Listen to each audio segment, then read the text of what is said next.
గత కొన్ని నెలలుగా పెద్ద పులి కదలికపై నిరంతరం నిఘా పెట్టామని జిల్లా అటవీ శాఖ అధికారి రామచంద్రరావు అన్నారు. కాకినాడలో విలేకరులతో ఆయన మాట్లాడుతూ పోలవరం గంగపాలెంలో పులి కదలికను గుర్తించడం జరిగిందన్నారు. పెద్ద పులి గంగిపాలెంకి చేరినట్లు రేడియో కాలర్ నుండి వచ్చిన సిగ్నల్ ఆధారంగా గుర్తించామని, దాని కదలికలు గుర్తించేందుకు ట్రాప్ కెమెరాలు ఏర్పాటు చేయడం జరిగిందన్నారు. ప్రజలకి పులికి ఎలాంటి ఇబ్బందులు లేకుండా పట్టుకోవడం జరుగుతుందని ఆయన తెలిపారు. ఎప్పుడైతే లాస్ట్ మన క్యాటిల్ కిల్స్ జరిగింది 3rd జూన్, అప్పుడు 14 క్యాటిల్ కిల్స్ జరిగినాయి.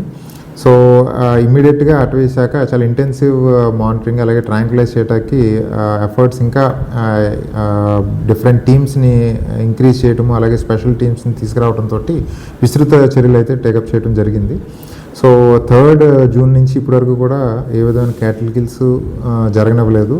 అలాగే విలేజెస్లో కూడా ఎంటర్ అవ్వటానికి అవకాశం లేకుండా థర్మల్ డ్రోన్స్ తోటి అలాగే 21 హనుమాన్ టీమ్స్ తోటి అలాగే గౌరవ ఉప ముఖ్యమంత్రి వర్యులు వారి చొరవతో వచ్చినటువంటి బెంగళూరు స్పెషల్ టీమ్స్ వారందరి సహాయ సహకారాలతోటి మనం రెస్ట్రిక్ట్ చేయగలిగాము సక్సెస్ఫుల్గా.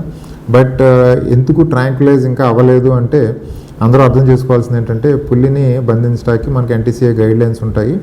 సో ఆ గైడ్లైన్స్ ఫాలో అవుతూ పులికి ఆరోగ్యానికి కానీ వాటి రక్షణకు కానీ ఏ విధమైన హాని జరగకూడదు. అట్ ది సేమ్ టైం ప్రజలకు కానీ ఈ ట్రాంక్యులైజ్ చేసే టీమ్స్ సేఫ్టీ కూడా మనకు చాలా ఇంపార్టెంట్. ఈ రెండింటిని బ్యాలెన్స్ చేసుకుని మనము ట్రాంక్యులైజేషన్ ప్లాన్ చేయాల్సి ఉంటుంది.